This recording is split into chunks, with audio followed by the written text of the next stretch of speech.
Здравствуйте! В эфире информационный выпуск Амши Кшара. Сегодня в выпуске. Парламент Абхазии принял в окончательном чтении бюджеты 6 внебюджетных фондов на 2024 год. Коллектив Государственного заслуженного ансамбля народной песни и танца Республики Абхазия готовится к отчетному концерту. Акция для детей из многодетных семей в городе Гал. Репортажи наших коллег из Гал Медиа.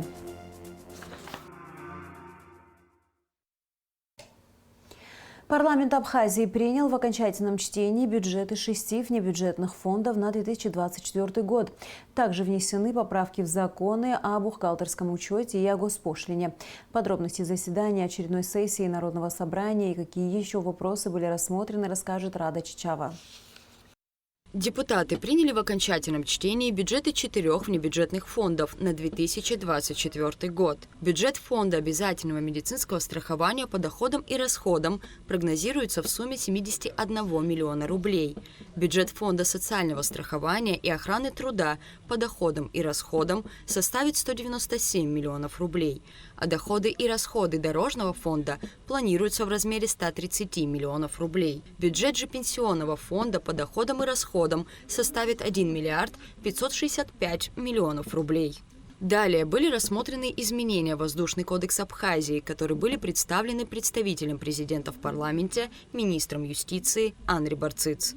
Изменения, которые предлагаются, будут предусматривать, во-первых, совершенствование понятий, связанных с определением уполномоченных органов в соответствующих областях, установление обязательств прохождения персоналом медицинского свидетельствования, установление мер воздействия, которые могут быть применены к авиационной организации или индивидуальному предпринимателю в случае несоблюдения требований законодательства. Также вопросы порядка проведения досмотра, введения возможности в электронной форме составления перевозочных документов. Устанавливаются основания, при которых пассажир имеет право отказаться от полета и получить обратную сумму, уплаченную за непосредственно воздушную перевозку, за билет.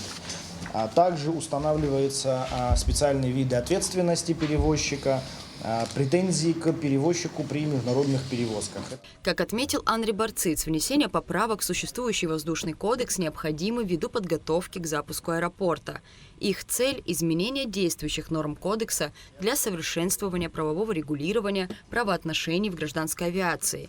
Депутаты приняли проект поправок в первом чтении. Также депутаты в первом чтении внесли изменения в закон о налоге на прибыль организаций. Проект поправок должен помочь стимулировать развитие экономики путем создания условий для инвестиционной привлекательности. В Абхазии ставка налога на дивиденды установлена в сумме 15%. Предлагаемые изменения зафиксируют ставку в размере 10% на дивиденды юридических лиц. Мы до 10% хотим снизить налог на дивиденды для предпринимателей и для представителей бизнеса. Я думаю, что это сподвигнет многих представителей нашего бизнеса получать дивиденды в нашей стране. И мы считаем, это тот редкий случай, когда, уменьшая налоговую нагрузку, мы можем получить поступление, на наш взгляд, увеличить поступление в бюджет с этого вида налогов. Нам нужно сделать так, чтобы налог на дивиденды представители бизнеса получали у нас, а не в других странах, где налог меньше. В окончательном чтении признан утратившим силу закон о должностном соответствии в оплате труда в структурах высших органов государственной власти Республики Абхазия и органов местного самоуправления. Как известно, закон устанавливает должностное соответствие в оплате труда руководителей законодательной, исполнительной, судебной ветвей власти в Республике Абхазия. В соответствии с Трудовым кодексом Кабинет министров утверждает систему оплаты труда работников. Таким образом, принятие закона об отмене закона о должностном соответствии обеспечит единообразное регулирование системы оплаты труда работников, органов и организаций, финансируемых из государственного бюджета на основании норм именно трудового законодательства. На практике существующая система верхнего порога и ограничения создает трудности в том числе в понимании начисления заработных плат. К примеру, есть сложности в начислении в рамках судебной ветви власти, когда у нас есть, ну, как это назовем, да, спорное толкование, неоднозначное толкование, когда заработная плата состоит из оклада и надбавок. Вот когда вот эти надбавки вместе с окладом доходят до определенного уровня, установленного действующим законом, который мы предлагаем отменить, это вступает в противоречие с нормами трудового права, где у человека есть право за выслугу лет, там, классные чины иметь, ну, большую сумму. Вот это вот несоответствие будет фактически приведено в порядок. Депутаты внесли изменения в статью 4 Закона о государственной пошлине во втором и окончательном чтении. Проект закона предусматривает изменение вида и размера государственной пошлины, взимаемой за постановку на учет иностранных граждан и лиц без гражданства на территории Абхазии.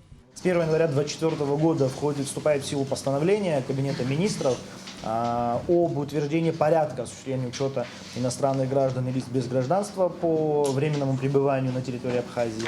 Само по себе постановление принято в развитии норм закона, принятого в августе 2023 года о внесении изменений о правовом положении иностранных граждан.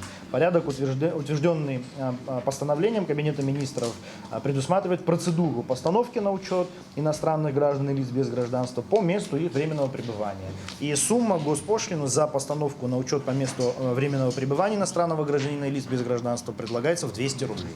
Депутаты парламента также внесли в окончательном чтении изменения в закон о бухгалтерском учете, расширив возможности использования электронной подписи. Изменения в действующее законодательство способствуют обмену юридически значимыми электронными документами, отправке регламентированной отчетности в контролирующие органы в электронном виде в сервисе 1С «Отчетность» при наличии доверенности от руководителя организации и работе с государственными информационными системами. Изменения касаются электронной подписи, ее видов и применения. Рада Чачава, Тимур Гугохия, Абхазское телевидение. Ушел из жизни ветеран Великой Отечественной войны Алексей Шоня. 15 мая ему исполнился 101 год. В 1942 году Шоня добровольно ушел на фронт, участвовал в освобождении Донбасса, Крыма, Керчи и Ростова. Он получил ранения в боях в Ростовской области при освобождении Киева. В годы Отечественной войны народа Абхазии ветеран был сапером, защищал подступы к Творчалу.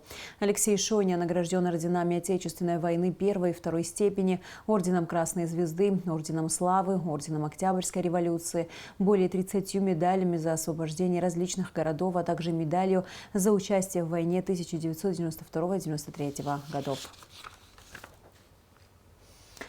Президент Аслан Джаня подписал ряд указов о присвоении почетных званий за высокое исполнительское мастерство, весомый вклад в развитие музыкального искусства Абхазии, воспитание подрастающего поколения. Почетное звание «Народный артист Республики Абхазия» присвоено Надаре Кварче, председателю Союза композиторов Абхазии и музыкальному руководителю народного ансамбля песни и танца «Эрцаху». За вклад в абхазоведение, укрепление научных связей между Абхазией и Россией, подготовку высококвалифицированных научных кадров, почетное звание «Заслуженный деятель науки Республики Абхазия» присвоено Марине Колесниковой, доктору исторических наук, профессору кафедры истории России, директору гуманитарного института Северокавказского федерального университета. За многолетнюю трудовую деятельность, высокий профессионализм, почетное звание «Заслуженный работник культуры Республики Абхазия» присвоено Геннадию Почале, директору Республиканского комитета профсоюза работников образования, науки и учащейся молодежи.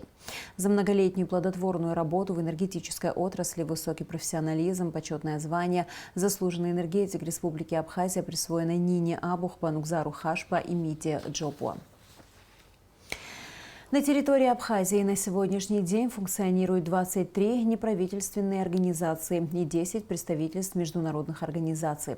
В связи с попыткой дестабилизировать политическую ситуацию определенными силами в стране, в том числе представителями НПО, предлагаем комментарий службы госбезопасности Республики Абхазия. Всего на территории Республики Абхазия действуют 23 неправительственные организации и 10 представительств международных организаций. Если говорить об объеме финансирования, то с января 2020 года по ноябрь 2023 года общий объем финансирования, да, зарубежного финансирования проектов, реализуемых на территории Республики Абхазия указанными организациями, составил порядка 2 миллиардов 90 миллионов рублей. То есть вдумайтесь в эти цифры, да, это очень серьезное финансирование. Соответственно, возникает вопрос, на какие цели тратятся эти деньги, или если это своего рода инвестиция, то, собственно, во что? То есть для общего понимания, да, необходимо знать, что региональные офисы, осуществляющие координацию всех этих проектов, да, которые реализуются у нас, они находятся непосредственно в Грузии, непосредственно в городе Тбилиси.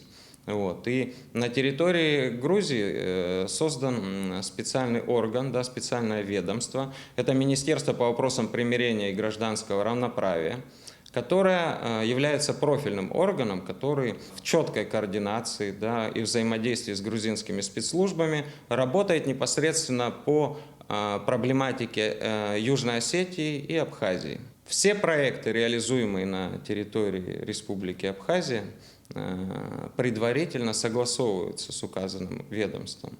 И нужно понимать, что согласовываются они в строгом соответствии с национальными интересами Грузии.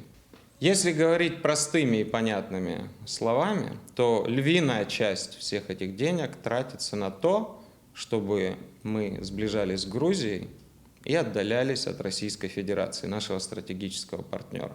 Одной из основных и ключевых международных организаций, осуществляющих свою деятельность на территории Республики Абхазия, является программа развития ООН UNDP. Основным спонсором, основным донором UNDP является агентство США по международному развитию USAID, подведомственное непосредственно Государственному департаменту Соединенных Штатов Америки. Кстати говоря, если говорить именно о USAID, да, как об инструменте влияния Госдепартамента Соединенных Штатов, необходимо отметить, что деятельность USAID на территории Российской Федерации была прекращена еще в октябре 2012 года. И была прекращена не просто так. Она была прекращена из-за фактов, да, из-за попыток влияния на выборы самого разного уровня. Необходимо также отметить, что по данным Службы государственной безопасности, USAID является главным спонсором радикальной грузинской оппозиции, которая на разных уровнях регулярно озвучивает тезисы о необходимости открытия так называемого второго фронта на абхазском направлении. Необходимо отметить, что программа развития ООН UNDP является основным спонсором местных некоммерческих организаций. На ее долю приходится порядка 70% от общего финансирования абхазских НКО. Какие проекты, да, реализуются? Ну, проекты реализуются самые разные. И среди них присутствуют проекты с политическим контекстом. В рамках этих проектов активные люди из нашего общества, преимущественно молодежь, подвергаются ненавязчивой пропаганде. Имеют место попытки пересмотра истории Отечественной войны народа Абхазии, имеют место попытки пересмотра самого конфликта, да, как в целом, да, так и отдельных его аспектов. Регулярно проводятся встречи в рамках каких-то гуманитарных проектов между нашими гражданами и гражданами Грузии. Службой госбезопасности фиксировались случаи, когда в общеобразовательных учреждениях нашей республики проводилось анкетирование учащихся на предмет толерантности к ЛГБТ-сообществу. UNDP также активно сотрудничает с рядом грузинских некоммерческих организаций. В рамках одного из проектов в течение последних 3 лет проводится набор наших граждан, да, из числа молодежи для обучения в одном из университетов Эстонии.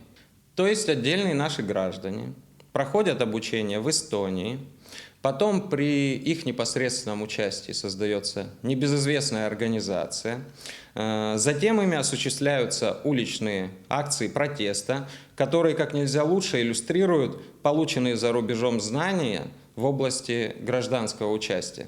В контексте изложенного особую обеспокоенность Службы государственной безопасности Вызывает то, что отдельные наши граждане, которые не стесняются озвучивать свою критическую позицию по ряду внутриполитических вопросов, по ряду вопросов, которые имеют критическое значение для абхазо-российских взаимоотношений, получают деньги непосредственно от UNDP.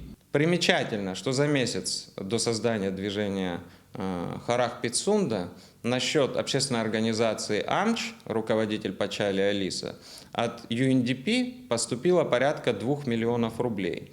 А общий объем финансирования, то есть за последние 3 года этой организации со стороны программы развития ООН, составил 5 миллионов 674 тысячи рублей. UNDP также осуществила адресное финансирование ряда граждан, в частности, гражданки Республики Абхазия Обидовой Наиды, сотрудницы НПО «Прогресс», являющейся родной сестрой Обидовой Аиды, активного участника движения Харах Пицунда. UNDP за период с 2020 по 2023 год профинансировала организацию «Клуб общественных дел», руководителем которой является Агар Балия, на сумму в 6 миллионов 369 тысяч рублей. Отдельная статья расходов программы развития ООН направлена на финансирование работников абхазских негосударственных СМИ.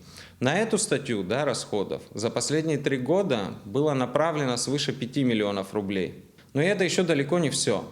Программа развития ООН также через благотворительный фонд социально-культурных инициатив осуществляла переводы гражданам Иналы Паарде, Кварчелия Лиане, Тане Астамуру и Гизердава Саиду. Полагаем, что все это финансирование официально осуществляется на какие-то гуманитарные цели.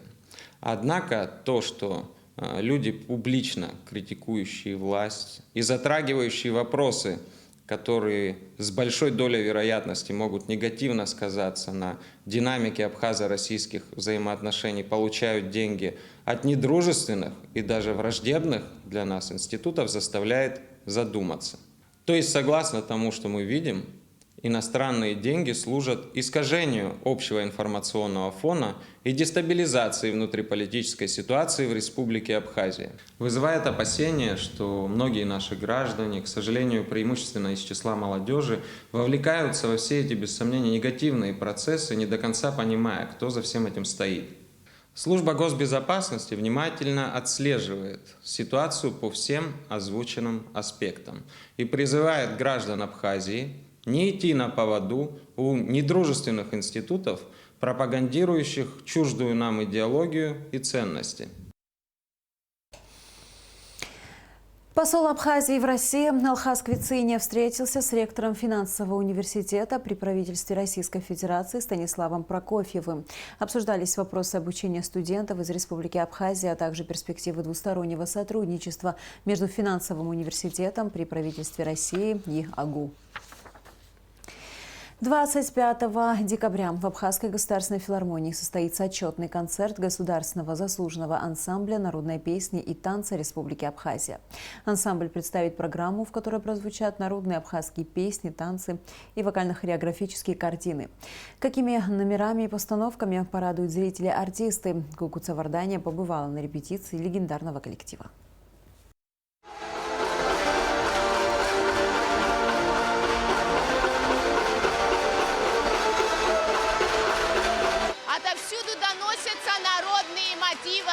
Значит, танцуют артисты Государственного заслуженного ансамбля народной песни и танца. Подготовка к новогодним праздникам, как и к отчетному концерту, проходит у артистов коллектива в ритме танца. Оттачивая каждое движение стройным шагом в такт, они создают рисунок танца. Вот уже на протяжении нескольких недель артисты заслуженного государственного ансамбля народной песни и танца готовятся к большому отчетному концерту под строгим руководством народного артиста Абхазии и Карачаево-Черкесской республики Валерия Таня.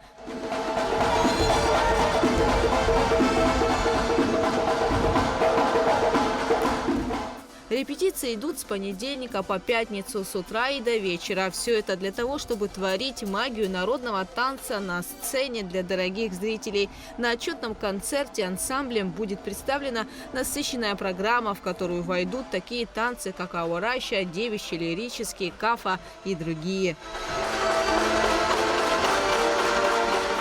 Лана Тянба танцует в ансамбле около 8 лет, и это не первый ее отчетный концерт. Однако артистка волнуется, и не только за себя. Волнение присутствует не лично за себя, а в целом за коллектив. Как мы будем смотреться, как нас примет зритель, от зрителя многое зависит. Репетиции, конечно, идут более усиленно, чем обычно. Мы работаем над собой, над программой. Сложности, конечно, есть, но справляемся. Танец с бурками – один из самых красивых, но в то же время из самых сложных, рассказывают танцоры. Его, кстати, зрители смогут увидеть на отчетном концерте госансамбля.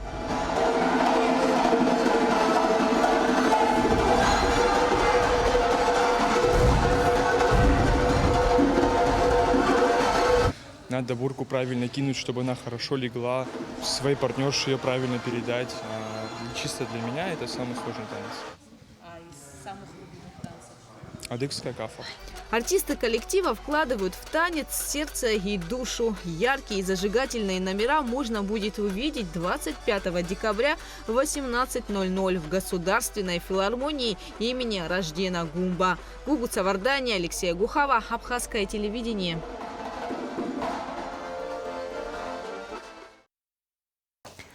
Ибрагим Чкадуа стал лауреатом премии имени Фазиля Искандера в номинации «Художественная проза». Церемония награждения состоялась 21 декабря в Тургеневской библиотеке в Москве. В других номинациях победили Лидия Кудрявцева и Камиль Зиганшин за произведения детской и подростковой литературы. Наталья Ахпашева – поэзия, Наталья Шор – киносценарий и драматургия. В шорт-лист в 2023 году попало 22 произведения из почти 200 присланных на конкурс. До Москвы в Сухуми передал в дар художественную литературу пограничному управлению ФСБ России в Абхазии, Гулрипской средней школе имени Даура Бигвава, районным библиотекам города Гал и Чемчира.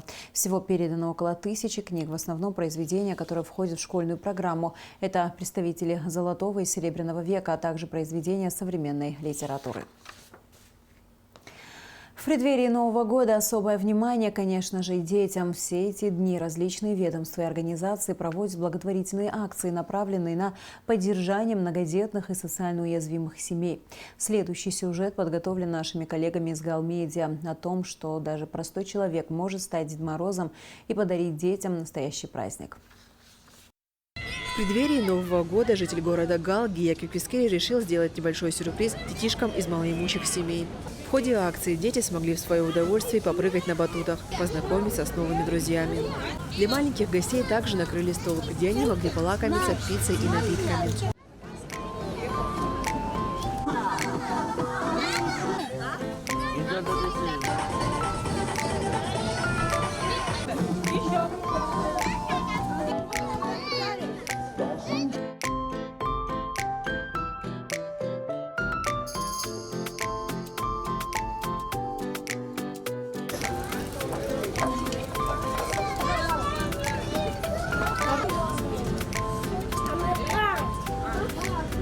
Сегодня дети очень повеселились. Сегодняшний день был очень радостным для них. И я хочу поблагодарить всех, кто организовал сегодняшний день. Спасибо вам огромное. Я думаю, дети повеселились от души. Пользуясь этим случаем, хочу поздравить всех жителей нашей страны с наступающим Новым годом. Поздравляю всех с Новым годом, с наступающим, горожанам, детям. Вот сегодня акцию провели, вот детям устроили праздник, это радует и детей, и взрослых. Дай Бог, пожелаю детям, чтобы мирное небо было над головой, и вот всегда новогоднее настроение, чтобы у них было. Спасибо отдельно хочу сказать замначальника УГХ Кокойской реки, который сам затеял такую идею и вот детям устроил сегодняшний праздник. Больше всего детишек обрадовали аниматоры в костюмах персонажей любимых мультфильмов, с которыми можно было обняться и сфотографироваться, а также потанцевать под задорную музыку вместе с любимыми героями. Все дети были вовлечены в веселые игры под современную зажигательную музыку. Сюрприз удался. На лицах детишек сияли улыбки. Они вдоволь повеселились, да и в целом приятно провели время. Перед Новым годом хотел для малоимущих детей подарить такой праздник, потому что они часть нашей жизни, они будущее нашего города. По мере возможности мы каждый год стараемся как-то поддержать детей и сделать им приятно. Подобные акции стали уже доброй традицией. Гия Кирпискири практически каждый год радует малышей такими мероприятиями. И как настоящий Дед Мороз намерен продолжить эту традицию и дальше. Илона Микава, Борис Цацуа, Гал Медиа. И в завершении выпуска о погоде.